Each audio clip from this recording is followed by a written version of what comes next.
Robert Kiyosaki is back with us. He's the author of Why the Rich Are Getting Richer. Robert, this is a question that has rocked political campaigns for decades. What is the answer?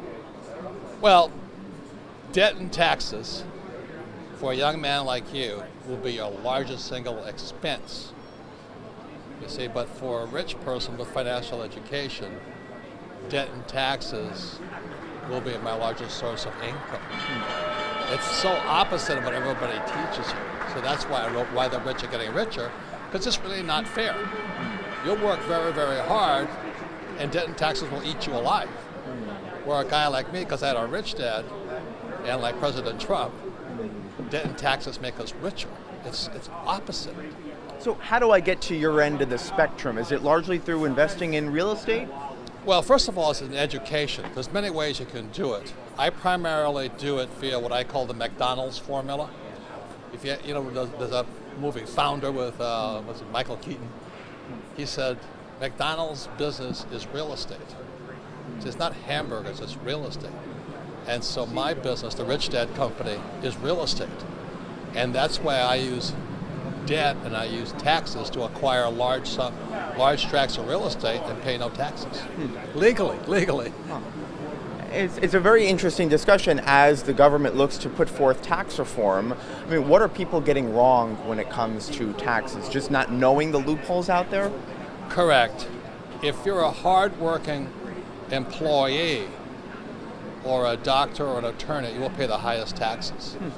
But for the professional investor, like I'm an entrepreneur and I create investments, I pay no taxes. So as long as, that's why in Rich Dad, Poor Dad, lesson number one was the rich don't work for money. Because the moment you work for money, you're taxed. And so this tax reform is a good idea. But for a young guy like you, it's best to learn early why guys like me use debt and taxes to get rich, whereas debt and taxes will eat you alive. Now, many people think, oh, I'll just start my own business and that's how I'll move up the economic scale. But in the book, you say that may not be the best idea. Explain. Well, again, it goes back to what is your level of financial education. We're taught to be employees, not entrepreneurs. Go to school, get a job, not go to school and create jobs. And the mindset between a person who creates jobs and a person who looks for a job are opposite. It's like, two sides of a coin. So that's why, both the president, and I know he's not the most popular guy with a lot of younger guys, but he's a good man. You wrote a book with him. Yeah, 2 books now. He's a good man, but we're concerned about financial education. So he and I are entrepreneurs. We thousands of employees, lots of real estate. And because we do that, the IRS gives us tax breaks because we use debt because the government wants us to borrow money, which is why interest rates are so low. And because we borrow, create jobs, and buy real estate, we pay no taxes. Legally. Legally. Well, you mentioned low interest rates, and with that, you also say saving is for losers. Explain that tagline, because I think it runs contrary to what a lot of people have been taught. Thank you for saying that. For years, I've caught hell, as you know, because I kept saying savers are losers. And you saw interest rates. When I was your age, interest rates were 15%. Now in Japan and Switzerland, they're sub-zero. Why would you save money? It makes no sense to me. Some people say, well, save money, but the whole economic system, which we're part of right now, wants debtors. They don't want savers. So we have too much money in the system. So because they have too much cash in the system, they punish the saver and reward the debtor with low interest rates and no taxes. So what's the other solution then to that? I mean, should I put the money into the stock market? Should I take on debt and invest that money in the stock market? Well, as you know, you guys are so lucky being your age.